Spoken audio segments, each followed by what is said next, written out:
hello friends good morning बोलक आमार उपरले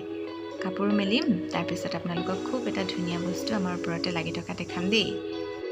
আৰু এনেকৈ বিচাৰি থকা দেখি সাগে আপোনালোকে নিশ্চয় গম পালেই মই কি বিচাৰি ফুৰিছো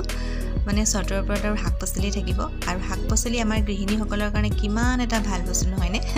আৰু ৰান্ধিবৰ সময়ত বিশেষকৈ ঘৰতে যদি থাপতে যদি শাক পাচলি এটা পাও মনটো যে কিমান শান্তি লাগে ভাল লাগে নহয় জানো মোৰ কিন্তু বিৰাট ভাল লাগে দেই আৰু মেইন কথা হ'ল এতে বিচাৰিহে পোৱা নাই কালি মানে ইয়াতে দেখি থৈ গৈছিলো বস্তুটো আৰু আজি একেবাৰে নাইকিয়া হৈ গ'ল ইমান ৰ'দত বিচাৰি হাবাটোই খাই গৈছো আৰু ৰ'দত নোৱাৰিলো আৰু দেই তিতা কাপোৰখনকে মূৰতে মেৰিয়াই লৈছো আৰু ফাইনালি গম পাই নাই বিচাৰি পালোগে এইটো সব ৰঙালাও কি ধুনীয়াকৈ লাগি আছে কেইবাটাও লাগিছিলে এইবিলাক যে কিবা মাখিয়ে বিন্ধে যে তেনেকৈ বহুত কিটা নষ্ট কৰি পেলালে অকল এইটোৱে বাচি আছিলে সেইকাৰণে দেউতাই ক'লে ৰাতিপুৱাতে বোলে ওপৰলৈ গ'লে ছিঙি আনিবি আৰু ক'ত মায়ে মানে দুটা বাস্কেটৰ মাজত সোমাই থৈ গৈছে ক'ত বিচাৰি পাওঁ বাৰু মানে মাখিয়ে চাগে বিন্ধাই বুলি আৰু এতিয়া ধুনীয়াকৈ বনাই খোৱাৰহে কথা আৰু